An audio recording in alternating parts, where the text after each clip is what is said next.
සුබ දවසක්. මම චන්ද්‍රිකා වීරපෝන්, ජ්‍යෙෂ්ඨ කොමසාරිස්, සේවාදායක උපකාරකා ප්‍රවර්ධනාංශය. දේශීය ආදායම් දෙපාර්තමේන්තුව මගින් ඔබ දැනුවත් කිරීම සඳහා සංවිධානය කරනු ලබන මෙම මාර්ගස්ථ වැඩසටහනට සහභාගී වන ඔබ සියලු දෙනාම මම ඉතාම ආදරයෙන් පිළිගන්නවා. මෙම අවස්ථාවේදී අපි ඔබට ඉදිරිපත් කරන්න බලාපොරොත්තු වෙන්නේ පුද්ගල අත්තිකාරම් ආදායම් බද්ධ සම්බන්ධව නීතිමය කරුණු හා 2020-2021 තාක්ෂණ වර්ෂයට අදාළ වාර්තාව සැපයීමට අදාළ උපදෙස් ලබා දීම. ඔබ දන්නා පරිදි පේයි වශයෙන් තිබුණු නැත්නම් උපයනට ගෙවින් තිබුණු බද්ධ අපිට නමින් වෙනස් වෙලා දැන් පවත්වාගෙන යනවා. ඊට අදාළ නීතිමය වෙනස් වීම් රාශියක් සිදු වෙලා තියෙනවා. අපේ නිලධාරීන් විසින් ඔබ ඒ සම්බන්ධව දැනුවත් කිරීමට තමයි අපේක්ෂා කරන්නේ. මේ වැඩසටහන හොඳින් පරිශීලනය කරලා ඔබට ගැටලු තියෙනවා නම් ඒවා අපේ නිලධාරීන් හරහා විසඳ ගන්න කියලා මම ඉල්ලා සිටිනවා. ඒ වගේම මේ වැඩසටහනේ අඩුපාඩු හොඳ නරක තව වැඩි දියුණු කිරීම පිළිබඳව අපිව දැනුවත් කරන්න කියලා මම ඔබට ඉල්ලා සිටිනවා. ස්තුති ජ්‍යෙෂ්ඨ කොමසාරිස්. අද දින වැඩසටහනින් අපි ඉදිරිපත් කිරීමට බලාපොරොත්තු වන්නේ 2020-21 තාක්ෂණ වර්ෂයේ පුද්ගල අත්තිකාරම් ආදායම් බදු වාර්ෂික ප්‍රකාශය නිවැරදිව සම්පූර්ණ කොට ඔබට ඉදිරිපත් කරන්නේ කෙසේද යන්න පිළිබඳ ඔබ දැනුවත් කිරීමටයි. මේ සඳහා සම්පත්දායකත්වය ලබා දෙනුවේ විශාල බදු ගෙවන්නන් අංශයේ කොමසාරිස් සුගත් ගුණතිලක මහතා සහ වෙනස් වීම් කළමනාකරන අංශයේ ජ්‍යෙෂ්ඨ නියෝජ්‍ය කොමසාරිස් දිනිති ජයරත්න මහත්මියයි. මම එම දෙපළට ඉතා ගෞරවයෙන් ආරාධනා කර සිටිනවා මෙතෙන් සිට එම වැඩසටහන ඉදිරියට ගෙනයන ලෙස. ආයුබෝවන්. තාක්ෂණ වර්ෂ 2020-21 අත්තිකාරම් පුද්ගල ආදායම් බද්ධ සේවා යෝජකයාගේ ප්‍රකාශය සම්පූර්ණ කිරීම සම්බන්ධයෙන් පැහැදිලි කිරීමක් මේ මගින් සිදු කරන්න බලාපොරොත්තු වෙනවා. ඒත් එක්කම විශේෂයෙන්ම අපි දැනගන්න ඕනේ අත්තිකාරම් පුද්ගල ආදායම් බද්ධ යම් තාක් දුරකට ඔබට අලුත් වචනයක් වෙන්න පුළුවන්. නමුත් ඔබ මීට පෙර සේවා යෝජකයාගේ වාර්ෂික ප්‍රකාශය සම්බන්ධයෙන් සම්බන්ධ වෙලා හිටියනම් සේවා යෝජකයා වෙනුවෙන් ඔබ දන්නවා සාමාන්‍ය ව්‍යවහාරයේ අපි දන්න විදිහට සේවා යෝජකයාගේ වාර්ෂික ප්‍රකාශය නැත්නම් employer declaration නැත්නම් pay return කියන වාර්තාවම තමා 2020-21 තාක්ෂණ වර්ෂය සඳහා අත්තිකාරම් පුද්ගල ආදායම් බද්ධ සේවා යෝජකයාගේ ප්‍රකාශය ලෙස නම් කරලා තියෙන්නේ සහ පෙර වර්ෂවලදී වගේම 2021 4 වෙනි මාසේ 30 වෙනිදාට එම වාර්තාව දේශීය ආදායම් කොමසාරිස් ජෙනරාල්වරයා වෙත එවිය යුතු වනවා. මේ වර්ෂයේදී මේ තාක්ෂණ වර්ෂයේදී අපි වඩාත් උනන්දුවෙන් ඔබට දැනුම් දෙන කාරණේ නම් හැකිතාක් e-service හරහා මෙම සේවා යෝජකයාගේ වාර්ෂික ප්‍රකාශය දේශීය ආදායම් දෙපාර්තමේන්තුවට ලබා දෙන්න කියන එක. ඒත් එක්කම මුලින්ම අපි මෙම වාර්ෂික ප්‍රකාශය සම්පූර්ණ කිරීමට පෙර 2020 අප්‍රේල් සිට 2021 මාර්තු දක්වා වූ මාස 12 කාලය තුල ඔබ විසින් තමන්ගේ සේවා නියුක්තිකයන්ට කරන ලද පාරිශ්‍රමික වල එහෙම නැත්නම් monthly salaries වල සාරාංශය එහෙම නැත්නම් schedules ඔබ ගාව තියෙන්න ඕනේ. විස්තර ඔබ ගාව තියෙන්න ඕනේ. එම විස්තර එම තොරතුරු කොහොමද මෙම වාර්තාවට අඩංගු කරන්නේ නැත්නම් වාර්තාවට ඇතුළත් කරන්නේ කියන එක තමයි විශේෂයෙන් මේ අවස්ථාවේදී හඳුන්වා දෙන්න හදන්නේ. ඇත්තටම ගත්තොත් දැනට තියෙන තොරතුරු නිසි ආකාරයෙන් වාර්තාවට ඇතුළත් කළේ නැත්නම් ඔබට සම්පූර්ණ වාර්තාවක් දේශීය ආදායම් කොමසාරිස් ජෙනරාල්වරයාට බාර නොදුන්නා ලෙස සලකන්න වෙනවා දේශීය ආදායම් පනත අනුව.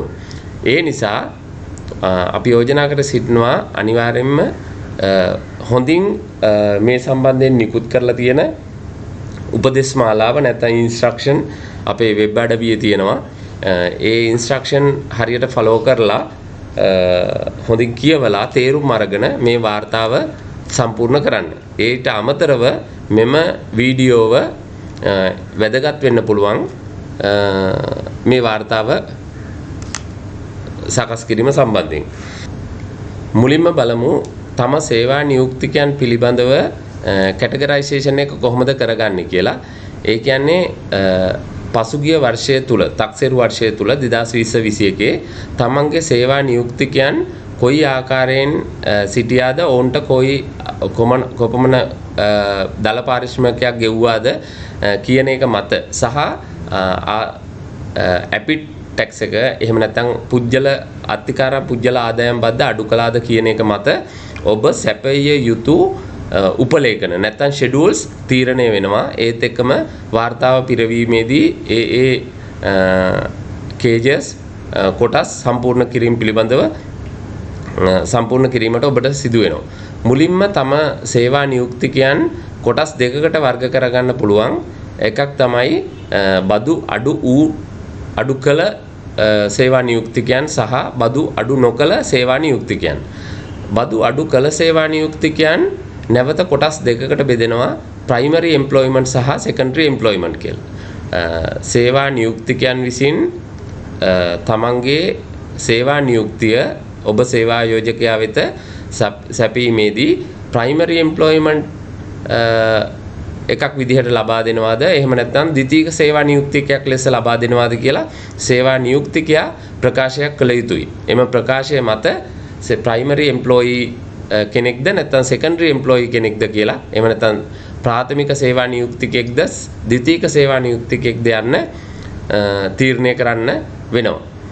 එම ප්‍රාථමික සේවා නියුක්තිය හෝ ද්විතීයික සේවා නියුක්තිය මත පදනම් වන සේවා නියුක්තිකයන්ගෙන් බදු අඩු කළා නම් ඔවුන්ගේ විස්තර තොරතුරු උපලේඛනයේ 1 ෂෙඩියුල් 1 කියන ෂෙඩියුල් එක හරහා කොමසාරි ජෙනරාල් වරයා වෙත එවිය යුතු වෙනවා වාර්තාව සමග. ඒත් එක්කම ගත්තොත් බදු අඩු නොවන සේවා නියුක්තිකයන් බදු අඩු නොකළ සේවා නියුක්තිකයන් කොටස් 3ක් වෙනවා. පළවෙනි කණ්ඩායම තමයි අපි දන්නවා 2020-21 බදු නිදහස් සීමාව එහෙම නැත්නම් threshold එක වෙන්නේ මිලියන 3ක් වර්ෂයක තක්සේරු වර්ෂයට මිලියන 3යි මාසයකට ලක්ෂ 2.5යි කියන කාණ්ඩය. එම කාණ්ඩයට අදාළ සේවා නියුක්තිකයන් අපි වෙනම හඳුනාගත යුතු වෙනවා. මොකද ඒගොල්ලෝ threshold එක අඩු නිසා බදු අඩු කරලා නැහැ. ඒත් එක්කම මේ 2020 ජනවාරි 1 වෙනිදාන් පස්සේ පැමිණි නව සංශෝධන මත යම්කිසි සේවා යෝජකයෙක් බද්දක් අඩු කිරීමට නම් සේවා නියුක්තිකයාගේ කැමැත්ත නැත්නම් කන්සෙන්ට් එක අවශ්‍ය වෙනවා. එතකොට එම සේවා නියුක්තිකයන් තමන්ගේ කැමැත්ත ප්‍රකාශ කරලා තියෙනවා නම් බද්ද අඩු කරන්න කියලා. එහෙම නැත්නම් බද්ද අඩු කරන්න කියලා කැමැත්ත ප්‍රකාශ කරලා තියෙනවා නම් ඔවුන්ගෙන් බදු අඩු කිරීමේ හැකියාව තියෙනවා. එසේ බදු අඩු කිරීමට කැමැත්ත ප්‍රකාශ නොකළ එහෙම නැත්නම් ප්‍රකාශයක් කරලා තියෙනවා බදු අඩු කරන්න එපා කියලා. කන්සෙන්ට් එක නොදුන් සහ බදු අඩු කිරීමට කැමැත්ත ප්‍රකාශ නොකළ සේවා නියුක්තිකයන් A2 සහ A3 වල වාර්තාවේ දක්වන්න ඕනේ. ඒ නිසා අපි ඒ කණ්ඩායමත් වෙනම හඳුන්වා ගත යුතුයි. ප්‍රාථමික සේවා නියුක්තිකයන් කී දෙනෙක් කන්සෙන්ට් එක නොදුන්නාද නැත්නම් ද්විතීයික සේවා නියුක්තිකයන් කී දෙනෙක් කන්සෙන්ට් එක නොදුන්නාද බදු අඩු කිරීමට කියලා. මෙම සේවා නියුක්තිකයන් පිළිබඳ තොරතුරු ෂෙඩියුල් 3 වල ඇතුළත් කළ යුතුයි. ඒ නිසා අපි දන්නවා ෂෙඩියුල් 1 සහ ෂෙඩියුල් 3 මේ වෙන විට ඔබට සකසන්න වෙනවා. ඒත් එක්කම පෙර වර්ෂවල පැවති ආකාරයෙන්ම සේවා අන්ත ප්‍රතිලාභ ගෙවීම සම්බන්ධයෙන් උපලේඛන 2 නැත්නම් ෂෙඩියුල් 2 සකසා දෙපාර්තමේන්තුවට එවන්න අවශ්‍ය වෙනවා. ඒ නිසා මෙහිදී අපි කතා කරපු ආකාරයට ෂෙඩියුල් 1, ෂෙඩියුල් 2 සහ ෂෙඩියුල් 3 කියන උපලේඛන 3ක් ගැන අපි කතා කළා. මෙම උපලේඛන අපගේ වෙබ් අඩවියේ මේ උපලේඛන වල ටෙම්ප්ලේට්ස් තියෙනවා ඩවුන්ලෝඩ් කරගන්න. ඒ ටෙම්ප්ලේට්ස් ඩවුන්ලෝඩ් කරගන්නේ කොහොමද? ඒත් එක්කම මේ ෂෙඩියුල්ස් දෙපාර්තමේන්තුවට එවන්න කලින් වෙරිෆිකේෂන් ටූල් එකක් හරහා නිර්වද්‍යතාවය වෙරිෆයි කරගන්න ඕනේ. ඒ කරගන්නේ කොහොමද? ඒ ටූල් එක ඩවුන්ලෝඩ් කරගන්නේ කොහොමද? ඒත් එක්කම මේ වාර්තාව සම්බන්ධයෙන් වාර්තාව සම්පූර්ණ කිරීම සම්බන්ධයෙන් වන ඉන්ස්ට්‍රක්ෂන් වෙබ් අඩවියේ තියෙනවා. ඒවා ඩවුන්ලෝඩ්ස් කරගන්නේ කොහොමද කියන එක මම පසුවට ඔබට පැහැදිලි කිරීමක් කරනවා. ඒ නිසා දැන් අපි බලමු e-service යටතේ තම සේවා e-service යටතේ මෙම වාර්තාව වාර්ෂික ප්‍රකාශනය සම්පූර්ණ කරලා දෙපාර්තමේන්තුවට සබ්මිට් කරන්නේ කොහොමද කියන එක. අපි ඊළඟට බලමු පද්ධතියට e-service යටතේ ඇතුළු වෙන්නේ කොහොමද කියලා. මුලින්ම ඔබට ලැබී ඇති SSID එක සහ පාස්වර්ඩ් එක අරගෙන මේ විදිහට SSID එක දාලා ඒත් එක්කම පාස්වර්ඩ් එක දාලා තම සේවා යෝජකයාගේ ටින් නම්බර් එක දාලා ලොගින් වෙන්න අවශ්‍යයි. මෙහෙම ලොග් වුණාම ඔබට පේනවා return and schedules management යටතේ පෙර පරිදිම මේ ටැබ් එක යටතේ pay as you earn එහෙම නැත්නම් APIT කියන ටැබ් එක හරහා ඔබට මේ සිස්ටම් එකට යන්න පුළුවන්. දේශීය ආදායම් දෙපාර්තමේන්තුවේ වෙබ් අඩවිය ඔස්සේ e-service link එක මගින් මේ විදිහට අපේ පද්ධතියට ඇතුළු වුණාම 2020-21 රිටර්න් එක මුලින්ම පෙන්නනවා. මේ මම අද ඔබට ඉදිරිපත් කරන්නේ උදාහරණයක් ලෙස මෙම සමාගම නැත්නම් මෙම රිටර්න් මේ ආයතනයේ රිටර්න් එක සබ්මිට් කරන්නේ කොහොමද කියන එක. මුලින්ම මෙහි දැක්වෙන්නේ 2020-21 මෙතන ස්ටේටස් නිව් කියලා පෙන්වන්නේ. ඒක ප්‍රොසීඩ් කරපුවාම අපිට රිටර්න් එකේ ස්ට්‍රක්චර් එක නැත්නම් රිටර්න් එකේ ෆෝමැට් එක එනවා. අපි බලමු කොයි ආකාරයෙන්ද ඒක තියෙන්නේ කියලා. රිටර්න් එකේ ෆෝමැට් එක 2019-20 වර්ෂයට වඩා යම්කිසි වෙනසක් තියෙනවා. ලොකු වෙනසක් නැහැ. නමුත් ඒ වෙනස්කම් මොනවද කියන එක මම පැහැදිලි කරන්නම්. මුලින්ම මේ රිටර්න් එක ඔබට ලැබුණාම ඔබ මේ රිටර්න් එක ෆිල් කරගෙන යාමේදී දැන් මේ මම සාම්පල් එකක් විදිහට මේකට තොරතුරු ඇතුළත් කරලා තියෙන්නේ. බලන්න මුලින්ම තියෙන්නේ employees tax not deducted කියන හෙඩින් එක යටතේ බදු අඩු නොවන සේවා නියුක්තිකයන් පිළිබඳ විස්තර. මම ඔබට කලින් පැහැදිලි කළා බදු අඩු නොවන සේවා නියුක්තිකයන් කොටස් තුනක් යටතේ කැටගරයිස් කරගන්න අවශ්‍යයි කියලා. මෙහි බලන්න බදු අඩු නොවන සේවා නියුක්තිකයන් පළවෙනි කොටස A1 ඉන්නවා. A1 වලදී අපි බලන්නේ මිලියන 3ට අඩු. ඒ කියන්නේ බදු අඩුවන threshold එකට වඩා අඩුවෙන් දල පාරිශ්‍රමිකයෙන් ලැබූ සේවා නියුක්තිකයන් කොපමණ සිටියේද ඔවුන් සඳහා කොපමණ දල පාරිශ්‍රමිකයක් ගෙව්වේද කියන එක. මෙම A1 කියන තොරතුර කිසිම ෂෙඩියුල් එකකට සම්බන්ධයක් නැහැ. මෙම සේවා නියුක්තිකයන් පිළිබඳව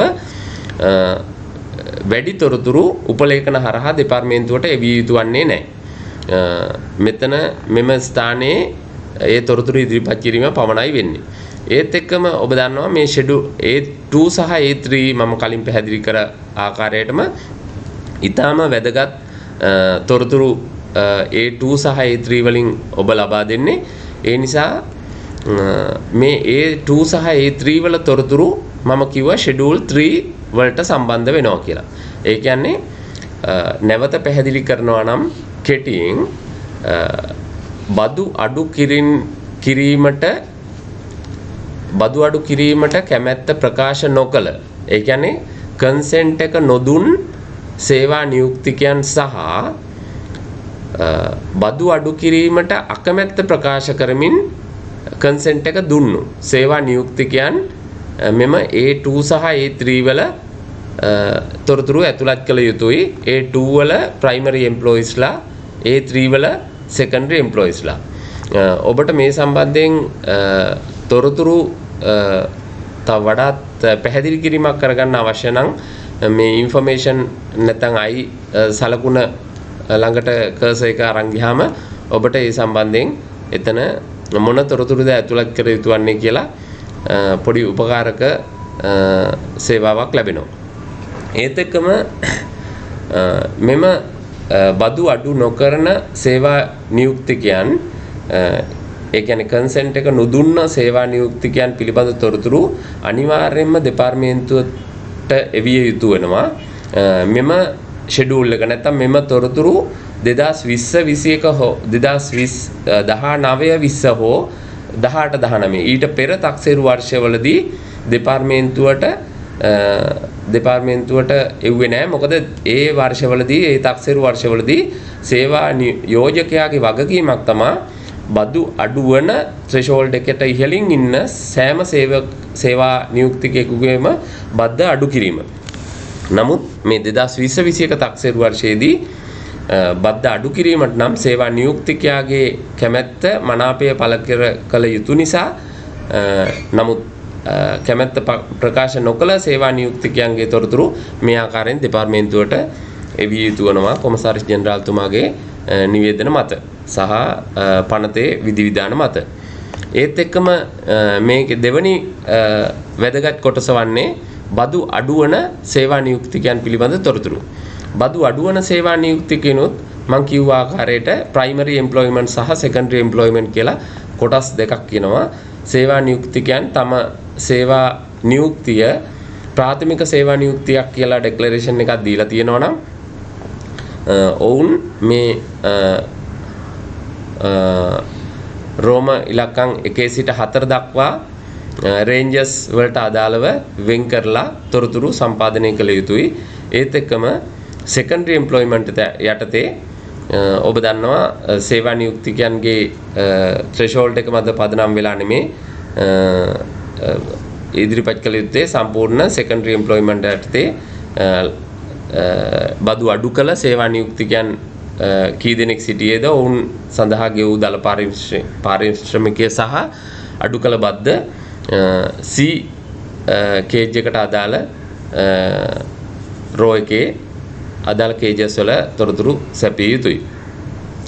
ඒත් එක්කම ඊළඟ තොරතුරු වන්නේ ටර්මිනල් බෙනිෆිට්ස්. ටර්මිනල් බෙනිෆිට්ස් එහෙම නැත්නම් සේවාන්ත ප්‍රතිලාභ මේ වර්ෂය තුල තක්සේරු වර්ෂය තුල යම්කිසි සේවකයෙක් සේවා නියුක්තිකයෙක් තම සේවා යෝජකයාගෙන් ඔබගෙන් සේවාන්ත ප්‍රතිලාභ ගෙන සේවෙන් හැර ගියාද නැත්නම් සේවය නතර වුණාද ඔවුන් පිළිබඳ විස්තර මේ කියන කොටුව සහ ඊට අදාළ තොරතුරු සම්පාදනය කළ යුතුයි.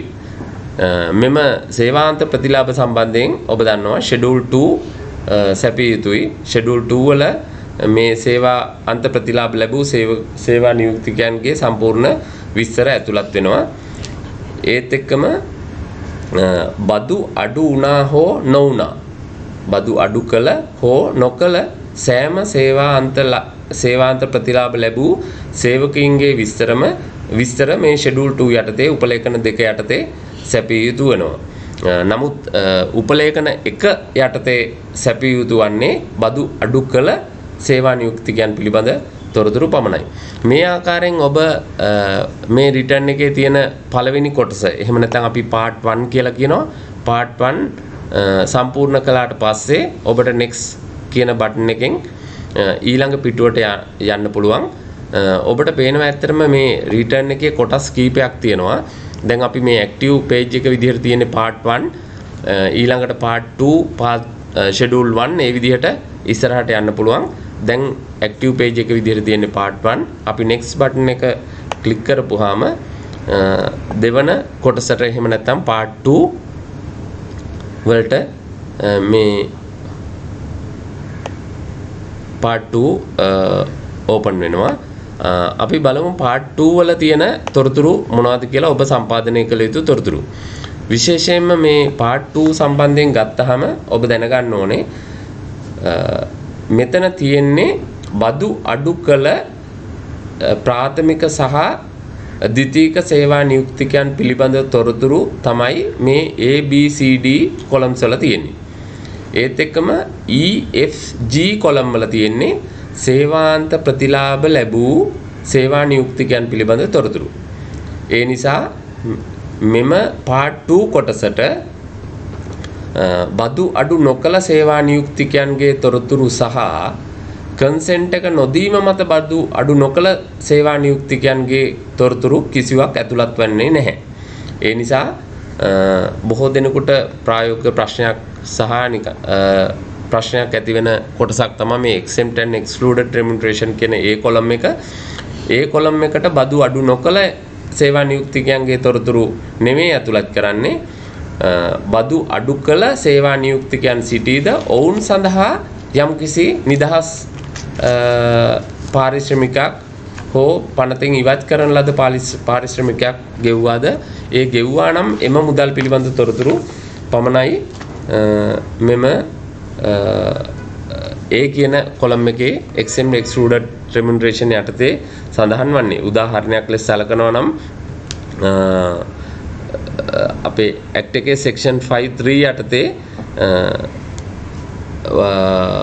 5.3 යටතේ group facility එකක් නැත්නම් කණ්ඩායම් ප්‍රවාහන පහසුකමක් හෝ වෙනත් ආකාරයක medical benefit insurance එකකට කරන ගෙවීමක් කරලා තියෙනවා නම් ඒ සම්බන්ධයෙන් වන අදාළ සේවා නියුක්තිකයන්ට අදාළ වන කොටස තමයි මෙහි ඇතුළත් වෙන්නේ. මොකද ඒ කොටස පනතෙන් නිදහස් කරලා තියෙනවා නැත්නම් ඉවත් කරලා තියෙනවා. ඒත් එක්කම සේවාන්ත ප්‍රතිලාභ ලබන අවස්ථාවලදී EPF ETF exempt කරලා තියෙනවා. ඒ විදිහට පනතෙන් ඉවත් කරන ලද හෝ නිදහස් කරන ලද මුදල් යම්කිසි කැටගරි එකක් යටතේ තම සේවා නියුක්තිකයන්ට ගෙව්වේද බදු අඩුවන සේවා නියුක්තිකයන්ට ගෙවූ ප්‍රමාණයන් පමණයි මෙම ඒ කොලම් එක යටතේ සඳහන් වෙන්නේ. ඒත් එක්කම B සහ C B කොලම් එක යටතේ බදු අඩු කළ සේවා නියුක්තිකයන්ට ගෙවූ පාරිශ්‍රමිකවල මාසික සාරාංශය දක්වනවා. ඒත් එක්කම C කොලම් එක යටතේ එම මාසික පාරිශ්‍රමික වලින් අඩු කරන ලද බද්ද සඳහන් වෙනවා. ඒත් එක්කම D කොලම් එක වෙත අවධානය යොමු කළොත් D කොලම් එකේ තියෙන්නේ අඩු කළ බද්ද දෙපාර්තමේන්තුවට වෙත ප්‍රේෂණය කළේද නොකළේද යන්න. උදාහරණයක් ලෙස දැන් මේ පළවෙනි රෝ එක ගත්තොත් 2020 අප්‍රේල් මාසයට අදාළ අඩු කළ බද්ද 1,30,000ක් උදාහරණයක් හැටියට. නමුත් එම බද්ද ප්‍රේෂණය කරලා නැහැ දෙපාර්තමේන්තුවට. මැයි මාසේ අඩු කළ බද්ද 1,30,000යි. එතකොට මැයි මාසයේදී 2,60,000ක මුදලක් ප්‍රේෂණය කරලා තියෙනවා. මැයි මාසේ payment period code එක භාවිතා කරමින්. ඒ නිසා එම ගෙවීම් කළ 2,60,000ම මැයි මාසයට තමයි මේ රිටර්න් එකේ විදිහට තොරතුරු සැපිය යුතු වන්නේ. මොකද අප්‍රේල් මාසයේ ගෙවුව නැති නිසා. මේ ආකාරයෙන් part 2 වල පළවෙනි කොටස සම්පූර්ණ වෙනවා. ඒත් එක්කම අවධානය යොමු කරන්න සේවාන්ත ප්‍රතිලාභ වෙත. සේවාන්ත ප්‍රතිලාභ තොරතුරු E, F සහ G කොලම්ස් වල මාස 12ට අදාළ සාරාංශය ඔබ සැපිය යුතුයි. මෙහිදී වෙන්නේ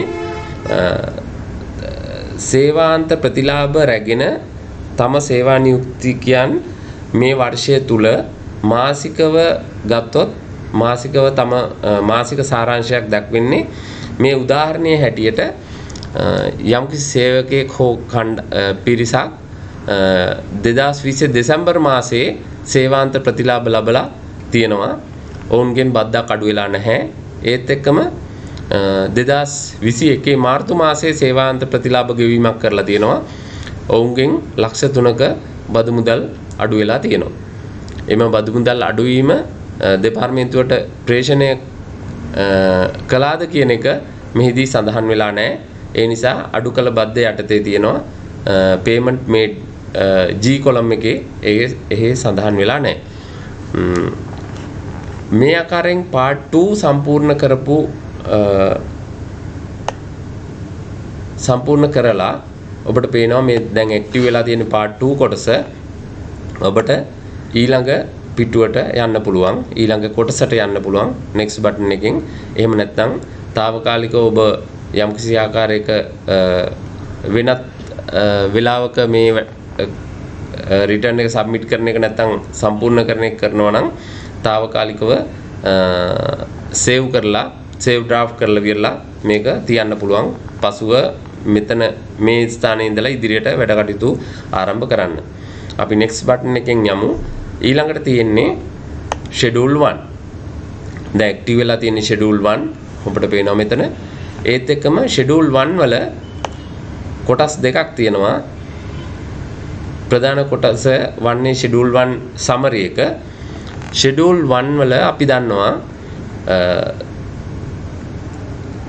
සේවා නියුක්තිකයන්ගෙන් බදු අඩු කළ ප්‍රයිමරි සහ සෙකන්ඩරි එම්ප්ලොයිමන්ට් යටතේ බදු අඩු කළ සේවා නියුක්තිකයන් පිළිබඳව වාර්ෂික සාරාංශය තමයි මේ තියෙන්නේ. මේට සම්බන්ධ schedule 1 ගත්තොත් අපි පසුවට schedule 1 download කරන විදිහ පැහැදිලි කරලා පෙන්නන්නම් කිව්වා. ඒත් එක්ක මේ schedule 1 දැන් ඔබ සකසාගෙන ඉවරයි. මේ අවස්ථාව වෙන විට schedule 1 වල ඉන්න සේවා නියුක්තිකයන්ගේ සියලුම සේවා නියුක්තිකයන්ට ගෙවූ දල පාරිශ්‍රමිකවල එකතුව තමයි මේ කෑෂ් සහ නන් කෑෂ් විදිහට බෙදලා මෙතන තොරතුරු සැපිය යුතු වන්නේ. එතකොට මේ උදාහරණය හැටියට නන් කෑෂ් බෙනිෆිට්ස් ගෙවීමක් කරලා එහෙම පහසුකමක් සපයලා නැහැ. ඒ නිසා කෑෂ් පේමන්ට් යටතේ කළ ගෙවීම් සපයලා තියෙනවා. ඒත් එක්කම tax deducted under primary employment E කොටස සහ F කොටස tax deducted under secondary employment. ඒ කියන්නේ ප්‍රාථමික සේවා නියුක්තියෙන් සහ ද්විතීයික සේවා නියුක්තියෙන් අඩු කරන ලද බද්ද වාර්ෂිකව අඩු කරන ලද බද්ද මෙතනට අපි ඇතුළත් කරනවා. ඒ ඇතුළත් කළ පසු ඔබට මේ සේවා සේවකින් බදු අඩු කළ සේවා නියුක්තිකයන් පිළිබඳ තොරතුරු සැපිය යුතුයි. ඒ සැපීමට ඔබට අවස්ථා දෙකක් තියෙනවා. ක්‍රම දෙකක් තියෙනවා. පළවෙනි අවස්ථාව තමයි සාමාන්‍යයෙන් සේවකයන් 20ක් හෝ ඊට වඩා අඩු සේවක සංඛ්‍යාවක් ඉන්නවා නම් ඔබට පහසුයි සේවා නියුක්තිකයන් පිළිබඳ තොරතුරු එකින් එක පද්ධතියට ඇතුළත් කරන්න.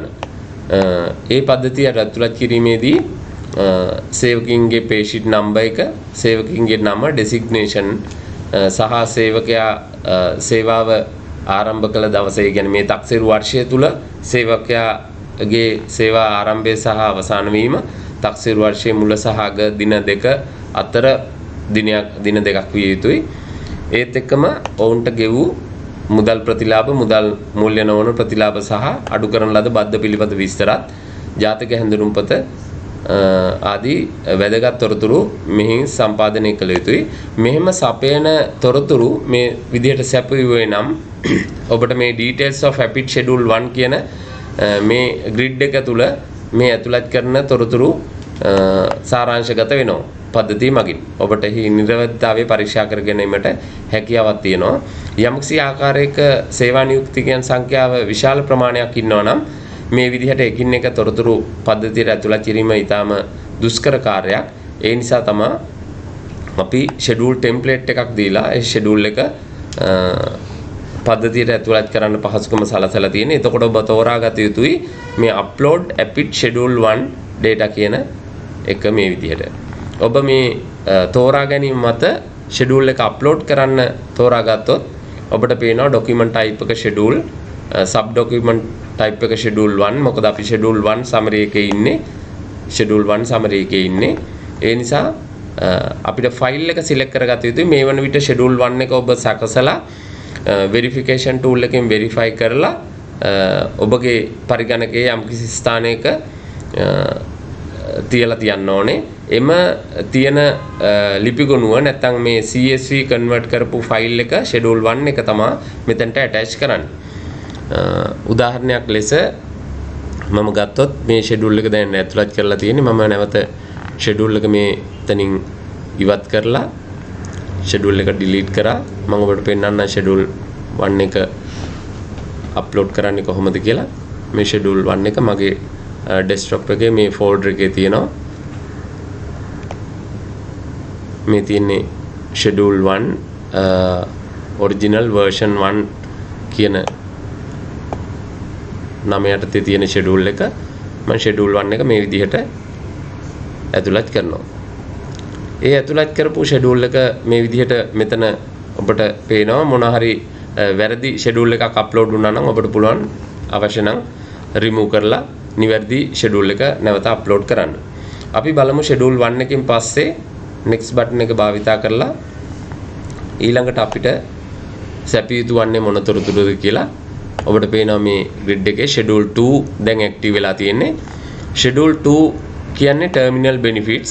ඒ කියන්නේ සේවාන්ත ප්‍රතිලාභ සම්බන්ධයෙන් වන ගෙවීම් වල තොරතුරු සාරාංශය, වාර්ෂික තොරතුරු සාරාංශය, cash payment, non cash payments, ඒත් එක්කම tax කොච්චර retain කරගත්තද, බද්ධ ලෙස කොච්චර අඩු කළාද කියන තොරතුරු පමණයි එතනදී සැපිය යුතු වන්නේ. එම තොරතුරු සපයලා ඒත් එක්කම ඔබට schedule 1 අප්ලෝඩ් කරා වගේම schedule එකක් විදිහට මේක අප්ලෝඩ් කරන්න පුළුවන් මේ තොරතුරු සහිත උපලේඛනය. එහෙම නැත්නම්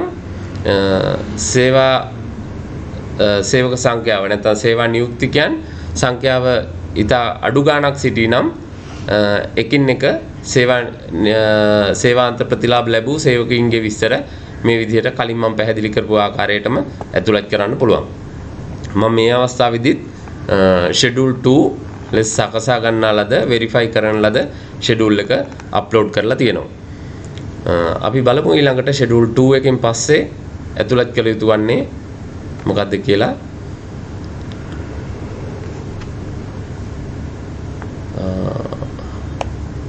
confirmation page එකට ගියා. අපි back යනවා. අපි schedule 2 submit කරලා ඉවරනේ. දැන් ඉන්නේ schedule 3 වල active page එක schedule 3. schedule 3 වලත් schedule 1 2 වගේම schedule 3 වල summary එක තියෙනවා. schedule 3 ඔබ දැන් දන්නවා බදු අඩු නොකළ threshold එකට වඩා වැඩි, නැත්නම් මාසික දල පාරිශ්‍රමිකය 2,50,000ට වඩා වැඩි, එහෙම නැත්නම් වාර්ෂික දල පාරිශ්‍රමිකය මිලියන 3ට වඩා වැඩි. නමුත් බදු අඩු කිරීමට අකමැත්ත ප්‍රකාශ කළ හෝ යම්කිසි consent එකක් ප්‍රකාශයක් නොකළ සේවා නියුක්තිකයන් පිළිබඳ තොරතුරු සැපී දුවන්නේ මේ schedule එකෙන්. එම schedule එකේ උපලේඛනයේ වාර්ෂික සාරාංශය එකතුව මේ විදිහට schedule 1 summary page එකට අපි ඇතුළත් කරනවා. ඒත් එක්කම පෙර විස්තර කරන ලද පරිදි මේ සේවකින් පිළිබඳවත් ඔබට තොරතුරු සේවකයාගෙන් සේවකයාට එකින් එක තොරතුරු ඇතුළත් කිරීමේ හැකියාව තියෙනවා. එහෙම නැත්නම් schedule එකක් අප්ලෝඩ් කරන්න පුළුවන්. අපි මේ විදිහට මේ අවස්ථාවේදී schedule 3 අප්ලෝඩ් කරලා තියෙනවා. schedule 3 අප්ලෝඩ් කරපුවාන් පස්සේ අපිට පුළුවන් next button එකෙන් ඊළඟට ඔබ බලන්න active වෙලා තියෙන page එක. දැන් අපි part 1 part 2 schedule 1 2 3 කොටස් ඉවර කරලා තියෙන්නේ. දැන් තියෙන්නේ confirmation page එක. ඒ කියන්නේ දැන් අපි සැපියු තොරතුරු වල නිර්වද්‍යතාවය සාරාංශයක් ඔබට මෙහි ප්‍රකාශ වෙනවා, දැක් ගන්න පුළුවන් වෙනවා. එහි නිර්වද්‍යතාවය තහවුරු කරගන්න හැකියාව තියෙනවා මේ අවස්ථාවේදී. මුලින්ම බැලුවොත් අපි part 1 අපි දුන්න තොරතුරු සැපියු තොරතුරු මේ විදිහට පෙන්නනවා. ඒත් එක්කම part 2 කොටස මේ විදිහට පෙන්නනවා. ඒත් එක්කම schedule 1 schedule 2 සහ schedule 3 සැපියු තොරතුරු නැත්නම් අපි අප්ලෝඩ් කරපු schedule පිළිබඳ විස්තර මෙහි දැක්වෙනවා. මෙහි අලුතෙන් ඔබට එකතු වන කොටස තමයි declaration කොටස. ඒ කියන්නේ ඔබ සපයන තොරතුරු වල නිර්වද්‍යතාවය සහතික කරන කොටස. මෙහිදී කොටස් දෙකක් තියෙනවා declaration යටතේ A සහ B කියලා. ඔබට පේනවා මෙතන උඩ ප්‍රකාශයක් තියෙනවා whether the return or part of the return is prepared by any other person. සේවා යෝජකයා වෙනුවෙන් සේවා යෝජකයා හෝ සේවා යෝජකයාගේ සේවා නියුක්තිකයෙකු හැර වෙනත් පාර්ශවයක් මෙම වාර්තාව නැත්නම් වාර්ෂික වාර්තාව සම්පූර්ණ කිරීමට යම්කිසි දායකත්වයක් දැක්වුවේ නම් මැදිහත් වූයේ නම් ඒ පිළිබඳව ඔවුන් පිළිබඳ විස්තර මෙම කොටසින් සම්පාදනය කළ යුතුයි. එසේ නොමැති නම් මෙතන no කියලා සිලෙක්ට් කරලා ඔබට ඩෙක්ලරේෂන් එකේ B කොටස සම්පාදනය කළ යුතුයි. මේ B කොටස අනිවාර්යයෙන්ම සැපිය යුතු තොරතුරු ප්‍රමාණයක් තමයි මෙහි දක්වලා තියෙන්නේ. මෙම කොටස සම්පූර්ණ නොකර මේ රිටර්න් එක සබ්මිට් කිරීමට පද්ධතිය ඉඩ ලබා දෙන්නේ නැහැ. ඒ නිසා අපි මේ කොටස සම්පූර්ණ කරමු.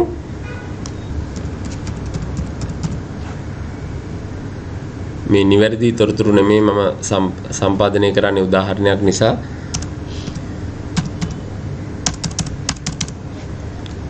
ඔබ අනිවාර්යයෙන්ම මෙහි නිවැරදි තොරතුරු සම්පාදනය කර යුතුයි.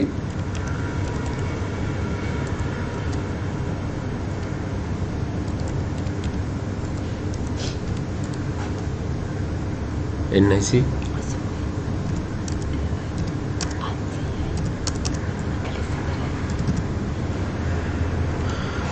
මේ විදිහට අත්‍යවශ්‍ය තොරතුරු සියල්ල සැපීමෙන් පසු ඔබට පුළුවන් මේක తాවකාලිකව නැත්තම් ටෙම්පරරි සේව් කරලා තියන්න පුළුවන් සේව් ඩ්‍රාෆ්ට් එකක් විදිහට. එහෙම නැත්තම් මෙම රිටර්න් එක නැත්තම් මේ වාර්තාව සබ්මිට් බටන් එක ක්ලික් කරලා දෙපාර්තමේන්තුවට සැපීමෙන් පසු ඔබට මෙහි පිටපතක් හෝ සොෆ්ට් කොපි එකක් තියාගන්න සේව් කරගන්න බැරුව යනවා. ඒ නිසා සබ්මිට් කිරීමට පෙර අනිවාර්යෙන් මතක තියාගන්න print save as pdf කියන බටන් එක හරහා මෙහි ඡායා පිටපතක් නැත්නම් soft copy එකක් ඔබ පරිගණකයේ සේව් කරගන්න. එහෙම නැත්නම් ඔබ පරිගණකයේ print එකකට සම්බන්ධ කරලා තියෙනවා නම් print එකක් ලබා ගන්නත් පුළුවන්. මම මේකේ පිටපතක් සේව් කරගන්නවා. pay declaration. එතකොට අපි දන්නවා වාර්ෂික වාර්තාව hard form එක fill කරා නම් අපි ගාව ඡායා පිටපතක් ෆොටෝකොපියක් තියාගන්න පුළුවන්. මෙය අපි e-service මගින් කරන නිසා මෙහි ඡායා පිටපතක් ලබා ගන්න බැරි නිසා අපි මේකේ soft form එකේ copy එකක් අපි දැන් save කරගත්තා. ඒකෙන් පිටපතක් අපිට අරගෙන file කරලා තියාගන්න පුළුවන් අවශ්‍යතාවය මත. ඒත් එකම දැන් තියෙන්නේ මේ රිටර්න් එක සබ්මිට් කිරීම කරන්න. නැවතත් ඔබට අවශ්‍ය නම් මෙහි confirmation page එක එහෙම නැත්නම් save draft කරලා මේ part 1 වලට ගිහිල්ලා part 1 වල 2 වල සහ schedule වල ඉදිරිපත් කරපු තොරතුරු නිර්වෘත්තතාවයේ නැවතත් පරීක්ෂා කරගන්න පුළුවන්. එහි යම්කිසි වරදක් හෝ අඩුපාඩුවක් තියෙනවා නම් තවමත් ඔබට පුළුවන් ඒ නිවැරදි කරන්න. ඒ නිවැරදි කළ පසු ඔබට පුළුවන් සියල්ල සම්පූර්ණ නම් මේ submit button එක click කරලා return එක submit කරන්න. අපි විශ්වාස කරනවා දැන් අපි සැපිය තොරතුරු නිර්වැරදි කියලා අපි return එක submit කරනවා මේ විදිහට. return එක submit කරපුවාම ඔබට තව කොටසක් තියෙනවා කරන්න. ඒ කියන්නේ ඔබ වාර්තාවක් දෙපාර්තමේන්තුවට ගෙනත් දුන්නා නම් ගෙනවිත් බාර දුන්නා නම් ඔබට දෙපාර්තමේන්තුවෙන්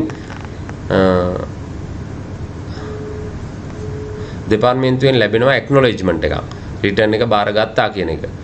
නමුත් e-service යටතේ return එක submit කරපු විගස ඔබට පරිගණකයේ මගින් මේ විදිහට එම acknowledgement එක ලබා දෙනවා.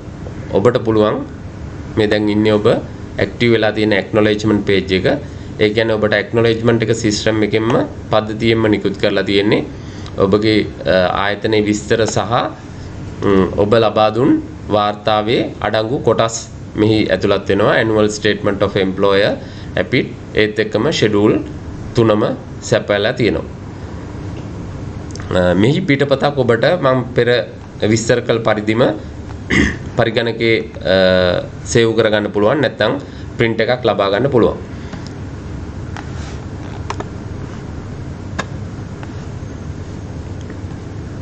මම එහි පිටපතක් පරිගණකයේ සේව් කරගන්නවා.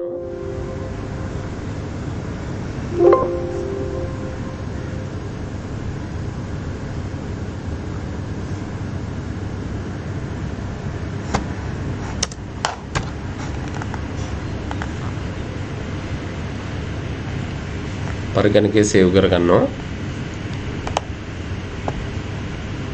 දැන් මට මේන් මෙනු එකට ගියොත් බලා ගන්න පුළුවන් මුලින්ම මම මේ e-සේවාව ආරම්භ කරන විට මට මේ රිටර්න් එකේ ස්ටේටස් ලෙස පෙන්නුවේ new කියලා. නමුත් දැන් submitted කියලා පෙන්නනවා. මේ submitted කිව්වහම රිටර්න් එක දෙපාර්තමේන්තුවට සබ්මිට් කරලා ඉවරයි. ඉන් පස්සේ ඔබට මෙහි පිටපතක් ලබා ගැනීමේ හැකියාවක් නැහැ පද්ධතිය හරහා. ඒ නිසා මම අර කලින් කිව්ව විදිහට සබ්මිට් කිරීමට පෙර එහි පිටපතක් ලබා ගන්න කටයුතු කරන්න. ඒත් එක්කම ඇක්නොලෙජ්මන්ට් එකේ පිටපතකුත් අනිවාර්යයෙන්ම ළඟ තබා ගන්න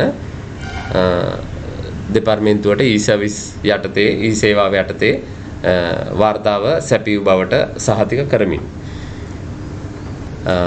දැන් ඔබ 2020-21ට සම්බන්ධ තක්සේරු වර්ෂයේ වාර්ෂික වාර්තාව දෙපාර්තමේන්තුවට සබ්මිට් කරලා ඊට අදාළ ෂෙඩියුල්ස් දෙපාර්තමේන්තුවට සබ්මිට් කරලා තියෙනවා. ෂෙඩියුල් සබ්මිට් කරපු දවසෙන් දිනකට පස්සේ පැය 24කට පස්සේ ඔබට සේවා යෝජකයාට පුළුවන් මේ දැන්ට භාවිතා කළ SSID ලින්ක් එක හරහාම පාස්වර්ඩ් එක හරහාම ඔබට බලා ගන්න පුළුවන් ඔබ අප්ලෝඩ් කරපු ෂෙඩියුල්ස් දෙපාර්තමේන්තුවේ පරිගණක පද්ධතිය විසින් ප්‍රොසෙස් කරලා එහි තත්ත්වය මොකක්ද කියන එක ඔබට බලා ගන්න පුළුවන්. ඇත්තටම ඒ බලා ගන්න තියෙන්නේ මේ return and schedules management කියන ටැබ් එකේ upload schedules එහෙම නැත්නම් documents කියන උප ටැබ් එක හරහා මම මේ පෙන්වන ආකාරයෙන් මෙතන බලා ගන්න පුළුවන් ඔබට මේ තියෙන්නේ columns දෙකක් text type එක ඒත් එක්කම upload schedule documents මෙතන තියෙන්නේ ඔබට document එකක් නැවත upload කිරීම සම්බන්ධයෙන් වෙන link එක ඒත් එක්කම schedule file processing status මේ යටතේ බලා ගන්න පුළුවන් ඔබ දැනටමත් system එකට upload කරපු schedules වල status මොනවද කියන එක. උදාහරණයක් ලෙස schedule 1 2 3 ඔබ submit කරා නම් ඒ submit කරපු schedules එක්කෝ success කියන status වල තියෙන්න පුළුවන්. එහෙම නැත්නම් process with errors කියන තත්ත්වයේ තියෙන්න පුළුවන්. එහෙම නැත්නම් rejected කියන status වල තියෙන්න පුළුවන්. rejected කියන status වල තිබුණොත් එම schedule එක සම්පූර්ණයෙන් ප්‍රතික්ෂේප කිරීමක් පද්ධතිය මගින් සිදු කරලා තියෙන්නේ. ඒ නිසා නැවත original schedule එකක් අප්ලෝඩ් කර යුතුයි සිස්ටම් එකට නිවැරදි කරලා.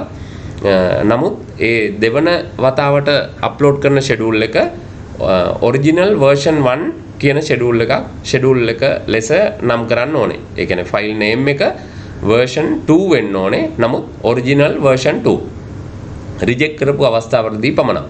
නමුත් process with errors අවස්ථාවවලදී ඔබ නැවත සංශෝධිත වාර්තාවක් උපලේඛනයක් අප්ලෝඩ් කරන්නේ නම් සිස්ටම් එකට මේ පෙන්නන schedule upload link එක හරහා schedule එක අප්ලෝඩ් කරන්න හැකියාව තියෙනවා. ඒත් එක්කම ඒ සඳහා amended schedules මම ඔබට ඩවුන්ලෝඩ් කරගන්න විදිහ පෙන්නුවා.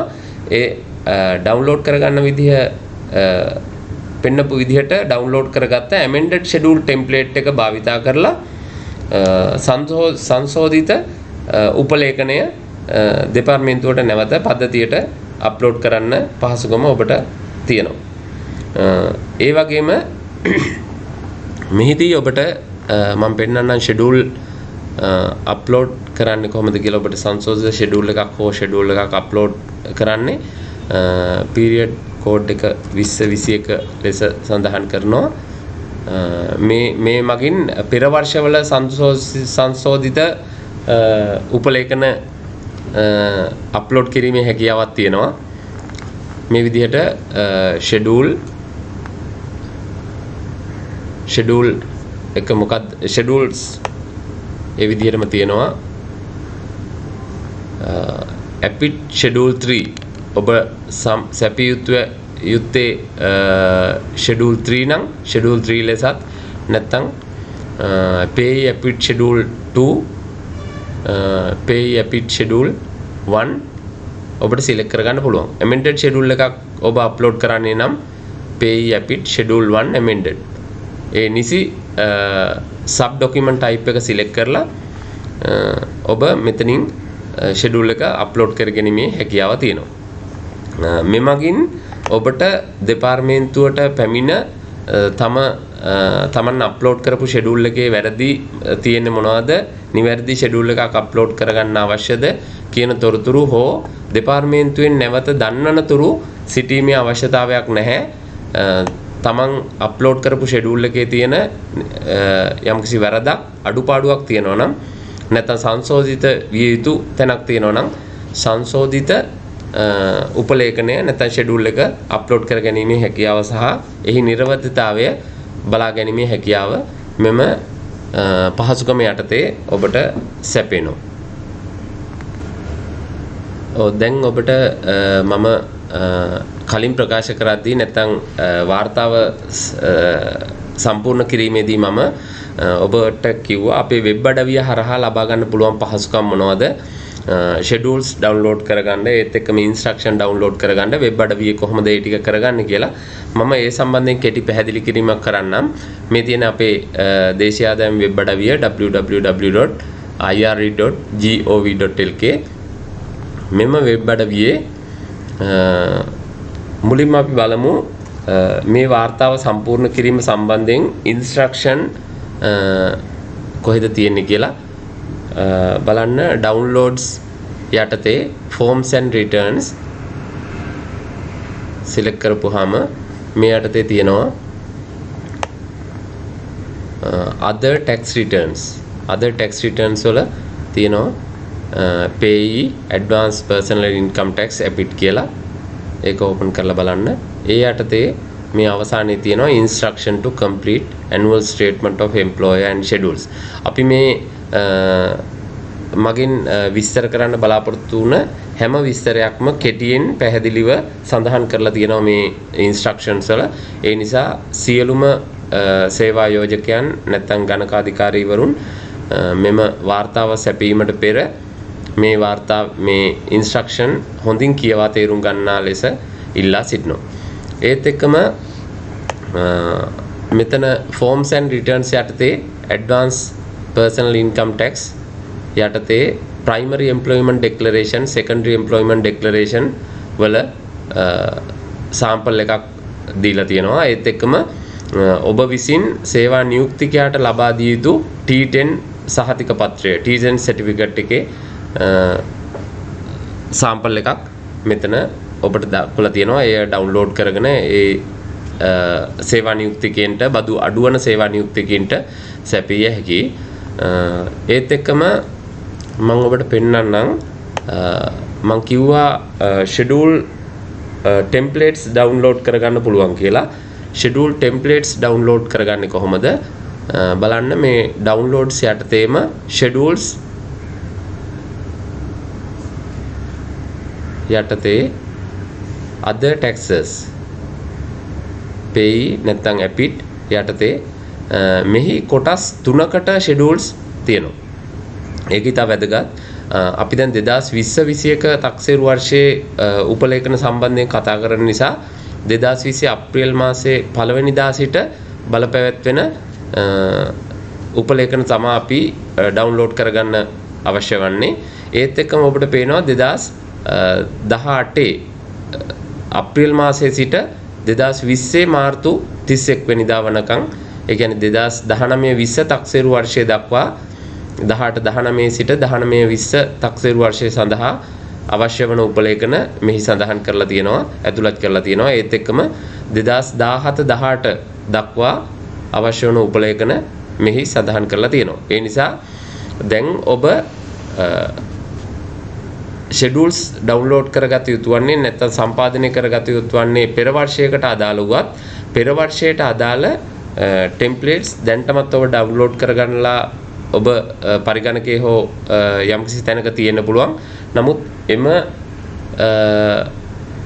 templates භාවිතා නොකර මේ මගින් දක්වා තියෙන මේ දැනට වර්තමානයේ වෙබ් අඩවිය තුල තියෙන schedules templates download කරලා විරලා ඒවා සම්පූර්ණ කිරීමෙන් පසුව දෙපාර්තමේන්තුවට සැපිය යුතු වන බව කරුණාවෙන් මතක් කර සිටිනවා. ඒත් එක්කම අපි බලමු 2020-21ට අදාළ schedules. ටෙම්ප්ලේට්ස් කොහොමද කියලා මෙතන තියෙනවා schedule 1, schedule 2 සහ schedule 3. මම උදාහරණයක් ලෙස schedule 1 ටෙම්ප්ලේට් එක මේ විදිහට ඩවුන්ලෝඩ් කරොත් ඒත් එක්කම schedule 1, schedule 2 සහ schedule 3 වලට අදාළ සංශෝධිත උපලේඛන. ඒ කියන්නේ දැනටමත් ඔබ schedule 1, 2 සහ 3 දෙපාර්තමේන්තුවට එවලා තියෙනවා. ඒවැ යම්කිසි වරදක් නිවැරදි කිරීමට නැත්නම් වෙනසක් කිරීමට අවශ්‍ය වන අවස්ථාවලදී සංශෝධිත වාර්තා සංශෝධිත උපලේඛන ලෙස භාවිතා කළ යුතු වන්නේ මෙම amended schedules කියන ඒවා schedule 1, 2, 3 මේ ආකාරයෙන් templates download කරගන්න පුළුවන් මේ link එක හරහා. අපි දැන් බලමු මේට සම්බන්ධ වන අනිත් විශේෂම කාරණේ තමයි schedule download කරගෙන අපි තොරතුරු සම්පූර්ණ කරාට පස්සේ මම කිව්වා ඒක verification tool එකක් හරහා නිර්වද්‍යතාවය පරීක්ෂා කරගන්න ඕනේ කියලා. එම tool එක තියෙන verification tool එක downloads වල tools යටතේ verification tool එක තියෙනවා schedule file verifier tool. මෙන්න මේ link එක tool කියන link එක හරහා මෙම tool එක download කරගන්න පුළුවන්. මේ tool එක pay so appit සඳහා විතරක් නෙමේ සියලුම බදු වර්ග සඳහා මෙම tool එක download සම්පාදනය කරලා තියෙන්නේ. ඒ tool එකේ උප කොටස් තියෙනවා එක එක tax type වලට. ඒත් එක්කම මේ tool එක භාවිතා කරන්නේ කොහොමද? ඒකට විශේෂ වූ තව තොරතුරු රාශියක් ඔබට මේ detail quick guide එක හරහා බලා ගන්න පුළුවන්. අධ්‍යයනය කරන්න පුළුවන්.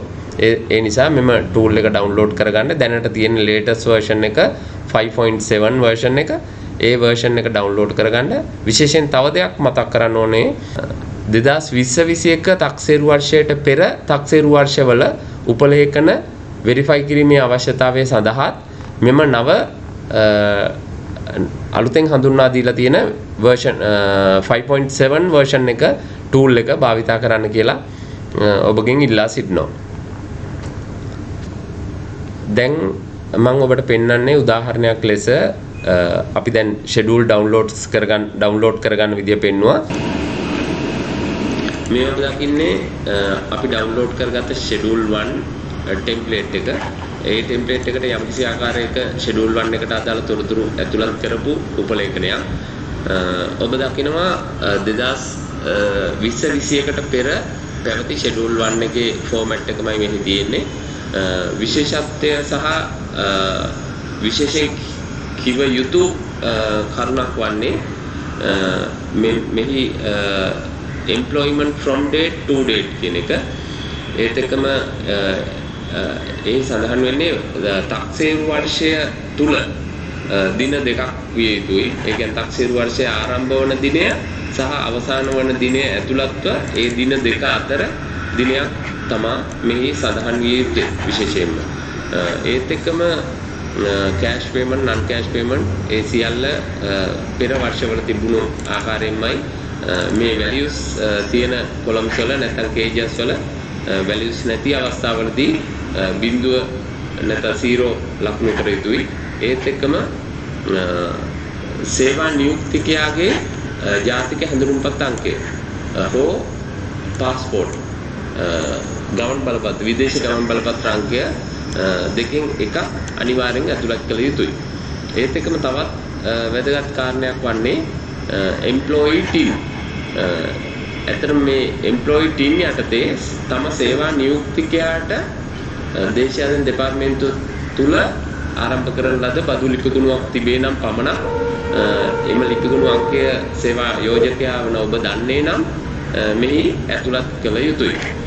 එහෙම නැත්නම් මෙතන employee team යටතේ සේවා යෝජකයාගේ TIN අංකය සැපිය යුතු වන්නේ නැහැ. එය වැරදි අර්ථකථනයක්. බොහෝ විට අපි දැකලා තියෙනවා සේවා යෝජකයාගේ TIN අංකය මේ හැම සේවකයෙකුට ඉස්සරහින්ම ඇතුළත් කරලා තියෙනවා. ඒ නිසා සේවා නියුක්තිකයාගේ TIN අංකයක් තියෙනවා නම් බදු ලිපිගුණ අංකයක් තියෙනවා නම් පමණක් මේ ඇතුළත් කළ යුතු වෙනවා. ඒත් එක්කම අපි බලමු schedule 2 සේවාන්ත ප්‍රතිලාභ සම්බන්ධයෙන් වන උපලේඛනය. සේවාන්ත ප්‍රතිලාභයෙන් සේවාන්ත ප්‍රතිලාභ සම්බන්ධයෙන් වන උපලේඛනයේදී විශේෂයෙන් මම ඔබට කියන කාරණා කීපයක් තියෙනවා. ඒ එකක් තමයි employment from date සහ to date. මෙහිදී උපලේඛන එකෙහි දැක්වූ විදිහට employment from date එක ඒ තක්සේරු වර්ෂය තුල දිනයක් විය යුතු නැහැ. ඇත්තටම මෙහිදී සඳහන් කළ යුතු වන්නේ සේවා නියුක්තිකයා මේ සේවා යෝජකයා ළඟ කොච්චර වර්ෂ ගණනාවක් සේවා කළාද සේවය ආරම්භ කළ දවස තමයි මෙහි ඇතුළත් කළ යුතු වන්නේ.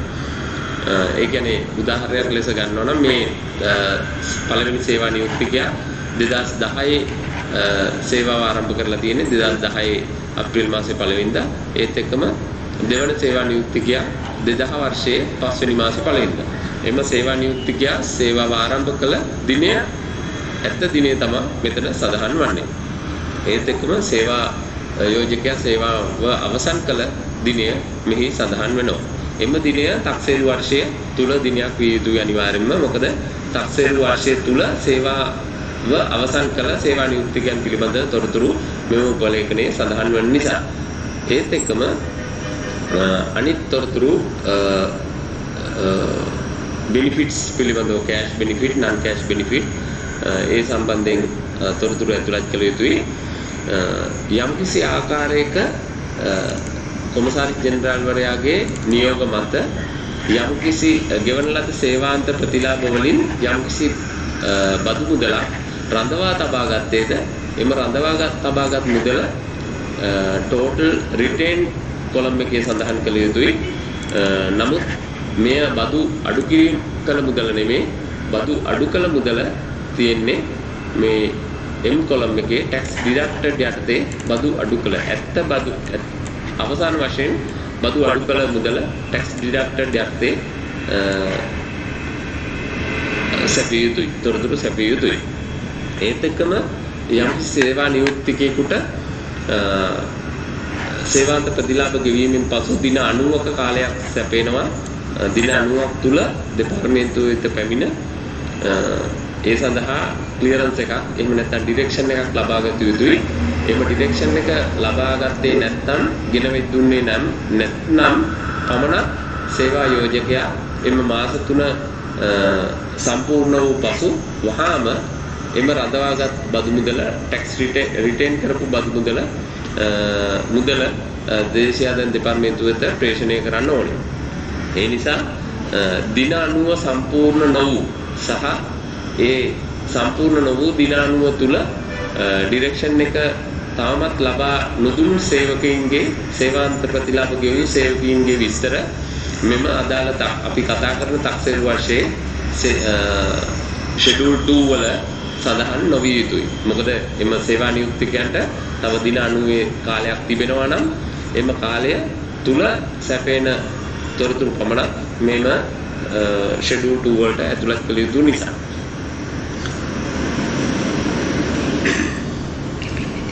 ඒත් එක්කම සඳහන් කළ යුතු තව කාරණයක් තමයි මම කිව්වා වාර්තාව සම්පූර්ණ කිරීමේදී සේවාන්ත ප්‍රතිලාභ ගෙවන නමුත් බදු අඩු කළා හෝ නොකළා යන සෑම සේවා නියුක්තිකයෙකුගේම සේවාන්ත ප්‍රතිලාභ ගෙවූ සේවා නියුක්තිකින්ගේම තොරතුරු මේ ෂෙඩියුල් 2 වලට ඇතුළත් කළ යුතුයි කියා. දැන් මේ පළවෙනි උදාහරණයෙන් පේන්නේ පළවෙනි සේවා නියුක්තිකයාගේ සේවාන්ත ප්‍රතිලාභ මිලියන 5ක් ගෙවලා තියෙනවා. ටැක්ස් රිටේන් කරලා නැහැ මිලියන 5ක් threshold එක තියෙන නිසා ඒ නමුත් ඔහුගේ තොරතුරු මෙම සේවා ෂෙඩියුල් 2 යටතේ සපයලා තියෙනවා. මේ ආකාරයෙන් තොරතුරු සැපිය යුතුයි ෂෙඩියුල් 2 වල.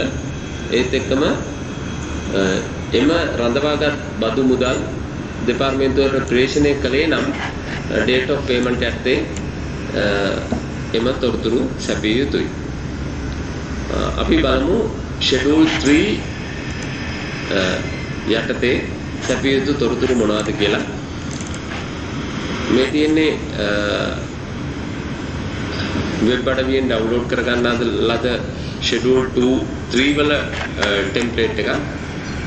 අපි දන්නවා ෂෙඩියුල් 3 කොයි ආකාරයෙන්ද කොයි අවස්ථාවකදීද සපයන්නේ කියලා බදු අඩු කිරීමට බද්දට යටත් සේවා නියුක්තිකයෙකු තමන්ගේ බද්ද අඩු කරන්න එපා කියලා කන්සෙන්ට් එක දීපු අවස්ථාවක හෝ කන්සෙන්ට් එක නොදීපු අවස්ථාවකදී ඔවුන්ගේ තොරතුරු ඇතුළත් කරන 2020-21 දී සිට බලපෑත්තන පරිදි නිකුත් කරලා තියෙන නැත්නම් සැපිය යුතු උපලේඛනය තමයි ෂෙඩියුල් 3. මෙම ෂෙඩියුල් 3 උපලේඛනය ඔබ සැපිය යුතුයි අනිවාර්යයෙන්ම මෙහි තියෙන සෑම තොරතුරක්ම නිවැරදි ආකාරයෙන් සම්පූර්ණ කරලා. මෙහි විශේෂත්වය වන්නේ දල පාරිශ්‍රමික තොරතුරු සහ ඔබ සිලෙක්ට් කරන්න ඕනේ සේවා නියුක්තිය primary employment යටතේද secondary employment යටතේද කියන එක ඔබට drop down එකක් යටතේ සිලෙක්ට් කරන්න පුළුවන් template එක මගින්ම. ඒත් එක්කම සේවා නියුක්තිකයාගේ ලිපිනය නිවැරදි ලිපිනය සඳහන් කළ යුතුයි. ඒ නිවැරදි ලිපිනය සඳහන් කිරීමේදී කමා වලින් සම්බන්ධ නොකළ යුතුයි. කමා වලින් සම්බන්ධ නොකර ස්පේස් එකක් යූස් කරලා ලිපිනය සඳහන් කළ යුතුයි. ඒත් එක්කම පෙර උපලේඛන වලදී පැවසූ පරිදිම සේවා නියුක්තිකයින්ගේ NIC නම්බර එක නැත්නම් ජාතික හැඳුනුම්පත හෝ විදේශ ගමන් බලපත්‍ර අංකය සඳහන් කරන්න ඕනේ. ඒ දෙකම සම්පාදනය කරලා තියෙන සේවා නියුක්තිකයෙකුගේ NIC සහ පාස්පෝර්ට් නම්බර් දෙකම උනත් ඇතුළත් කිරීමේ හැකියාව තියෙනවා. තම සේවා නියුක්තිකයාට ලිපිගොනුවක් පවතින්නේ නම් එම සේවා නියුක්තිකයාගේ ලිපිගොනුව එම්ප්ලොයි ටින් යටතේ දාන්න පුළුවන්. සැපිය යුතුයි. ඒත් එක්කම තම සේවා නියුක්තිකයන්ට ලිපිගොනුවක් තිබේ නම් ඒ කියන්නේ මේ විදිහට බදු අඩු නොකරන සේවා නියුක්තිකයන් අපි දන්නවා අනිවාර්යයෙන්ම එම සේවා නියුක්තිකයන් තම බදු බැඳියාව පුජ්‍යලිකව දේශීය ආදායම් දෙපාර්තමේන්තුවට ලිපිගොනුවක් විවෘත කරලා ඔවුන් බද්ද ගෙවිය යුතුයි. ඒ නිසා ඔවුන්ට ලිපිගොනුවක් අනිවාර්යයෙන්ම තිබිය යුතු නිසා ඔවුන් විවෘත කරගන්නා ලද ලිපිගොනු අංකය සේවා නියුක්තිකයන්ගෙන් ලබාගෙන මෙම උපලේඛනය ඇතුළත් කිරීමට ඔබට හැකියාව තියෙනවා.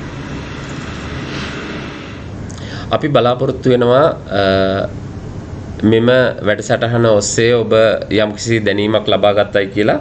ඒ ආකාරයෙන් වාර්තාව නැත්නම් වාර්ෂික වාර්තාව 2020-21 තක්සේරු වර්ෂය සඳහා ඔබට හැකියතාක් ඉක්මනින් දේශීය ආදායම් දෙපාර්තමේන්තුව වෙත e-service ඔස්සේ ලබා දිය හැකියි. මේ සම්බන්ධයෙන් තවත් විශේෂ තොරතුරක් හෝ පැහැදිලි කර ගැනීමක් අවශ්‍යතාවය තිබේ නම් ඔබට පුළුවන් 1944 හොට්ලයින් එක ඔස්සේ දේශීය ආදායම් දෙපාර්තමේන්තුව අමතන්න. බොහොම ස්තුතියි. ස්තුතියි.